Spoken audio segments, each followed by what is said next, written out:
আমার ছেলেকেই ভালোবাসি, তাই আমি যদি ছেলের বউটাকে একটু ভালো রাখি, ছেলের বউটাকে ঝগড়াঝাটি কম করে ছেলের বউটাকে একটু ছাড় দেই, তাহলে কে ভালো থাকবে? বেসিক্যালি ছেলে। ইয়েস, এই জিনিসটা মাদের মাথায় ঢুকাইতে হবে যে আমি আমার ছেলের বউকে আমার ছেলের হ্যাপিনেসের জন্য ছাড় দেব। সত্যিকার অর্থে যদি আমি বলবো, একটা ছেলের বিয়ে দেওয়ার পর সংসারটাকে হ্যাপি করার ক্ষেত্রে 80% ক্ষেত্রে একটা শাশুড়ির ভূমিকা অনেক। মানে ছেলের মা ডেফিনেটলি কোনো জায়গায় ছেলে বউ খারাপ আছে, কিন্তু exceptional cannot be an example. বেশিরভাগ শাশুড়ি কিন্তু বেশি দখলদারিত্ব মনোবৃত্তিতে চলে যান। এখানটায় যদি ওনারা একটু ছাড় দিতে পারেন, ওনারা যদি একটু মনে করেন যে না, একটা যখন আমি আমার মেয়ের জামাইকে বলছি কি যে আরে আমার মেয়ের জামাই কত ভালো, আমার মেয়েকে কিছুই করতে দেয় না, সারাদিন অফিস থেকে এসেও সে মেয়েকে রান্নায় হেল্প করে।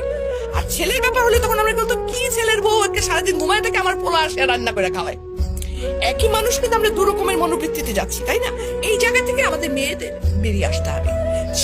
আমরা মেয়ের জামাই আসলে পোলাও কোরমার অভাব রাখি না, আর যখন ছেলের বউ তার 1/4 তো আমরা দেই না, ছেলের বউকে বলি এত নেলস তো ভালো না, আমিও তো বলছিলাম আমি তো এত খাইতাম না।